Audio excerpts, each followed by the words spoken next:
Hi, I'm Linda Stone, owner of City Flowers in New Buffalo, Michigan. Thanks for coming back to my videos. If you've seen them before, if you're new, welcome. I'm glad that you found me.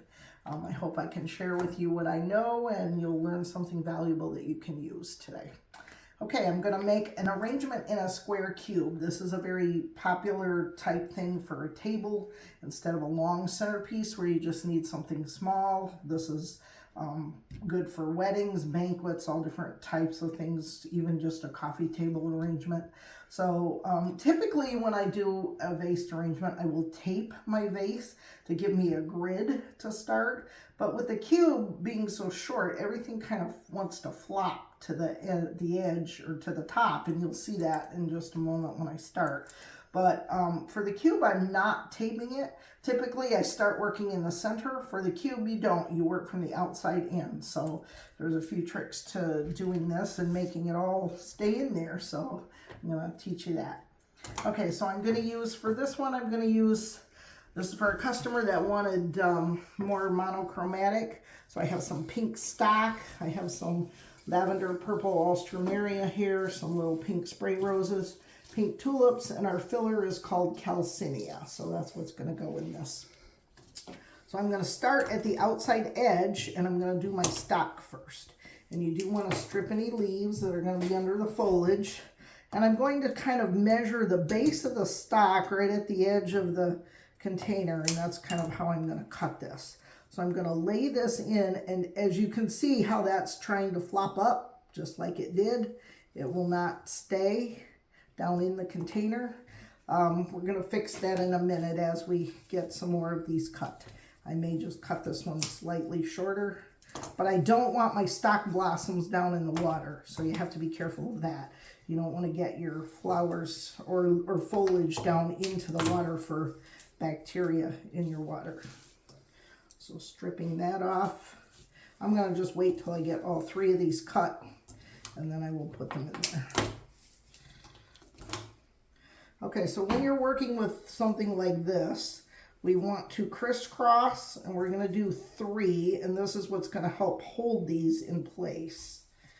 Doing 1 and then 1 over, and then the next one over that.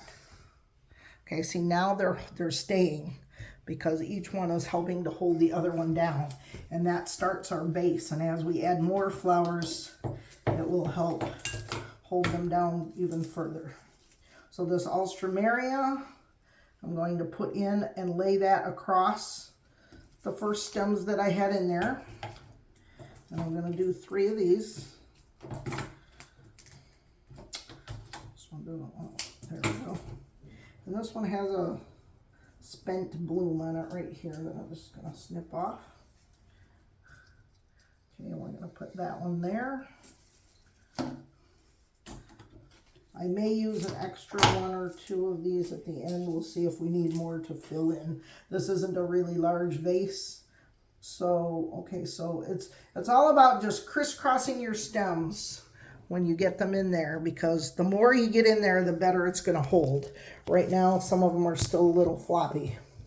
Okay, we're going to take our spray roses.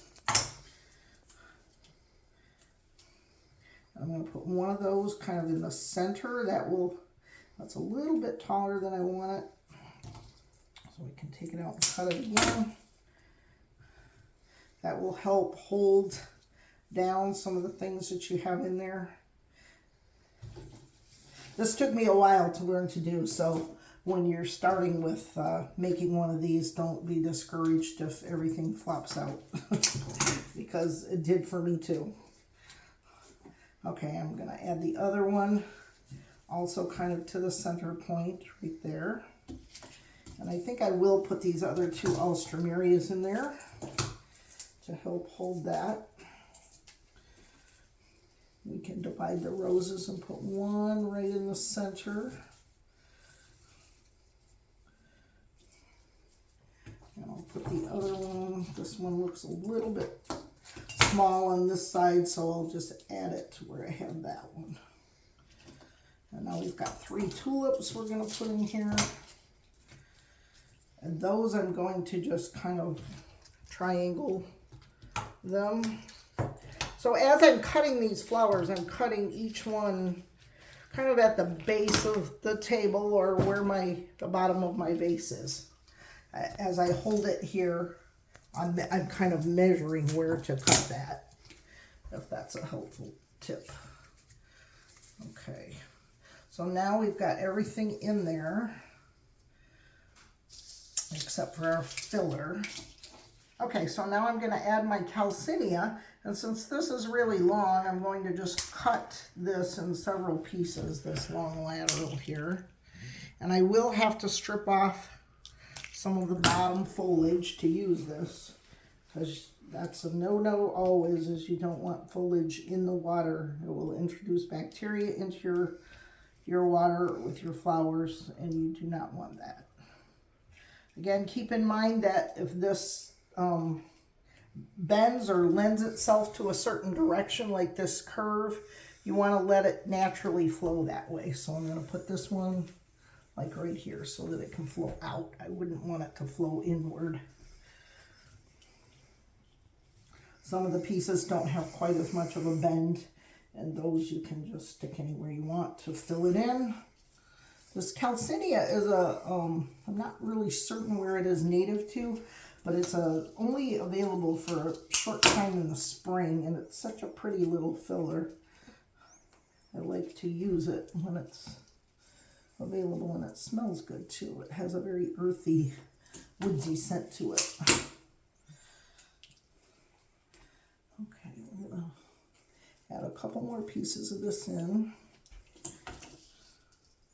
Take my tip up here and cut that. I'll put that piece right there. As you can see, it's starting to hold in the vase now. And I'm going to show you a trick when I'm done that you can do to make sure that as you're driving, because I used to be delivering these and the jiggling in the car would make the stuff flop back up or out of the vase, and I'd have to fix it before I gave it to the customer. So I finally learned a little tip that will help you, as it has helped me to figure out a way to get these where you're going without needing to fix everything when you get there. Put that one there. And this one we'll put, let's see, where do we need one? We need one right on this corner. Okay, now that I've got it all in there, what I'm going to do is take it in my hand, pick the whole thing up, and I am using a large green twist tie. You could use string. You don't want to use wire because wire will cut into the stem. But I'm just going to loosely band this together with this twist tie. Then I'm going to go back and kind of trim it so it's all even.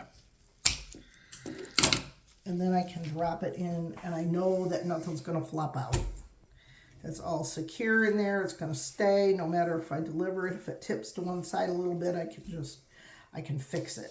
So the twist ties have become a very valuable tool in doing cube arrangements or something small where your flowers want to tip out. Now, if I still wanted to go and tuck some greenery in along the sides there, I can do that. This is lemon leaf or solal, and I'm taking off that big leaf at the bottom and I don't have to necessarily tie these in. I can just tuck these in between the other stems and they'll stay. I'm just going to add a few pieces of this to give it a little bit of foliage around the outside.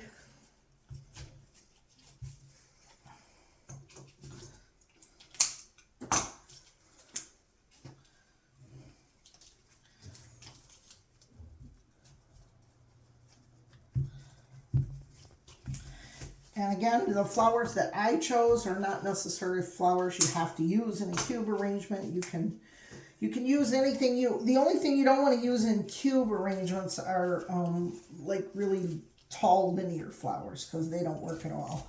You want stuff that's lower. So you wouldn't want to use like snapdragons or delphinium or something of that nature in a cube. But outside in the garden in the summer, there's all kinds of, well, we have a really bad leaf right here, don't we?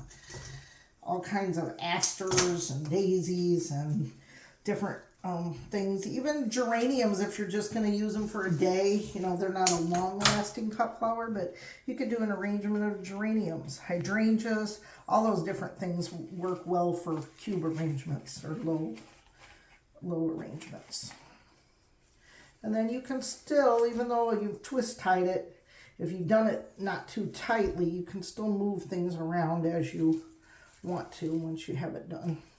If you see that this tulip needs to be pulled up a little bit, I left enough flexibility to be able to do that. Okay, there you have it. So I hope you learned something from those little tips and tricks on how to make a cube arrangement, and that you'll return for my next one. Thanks.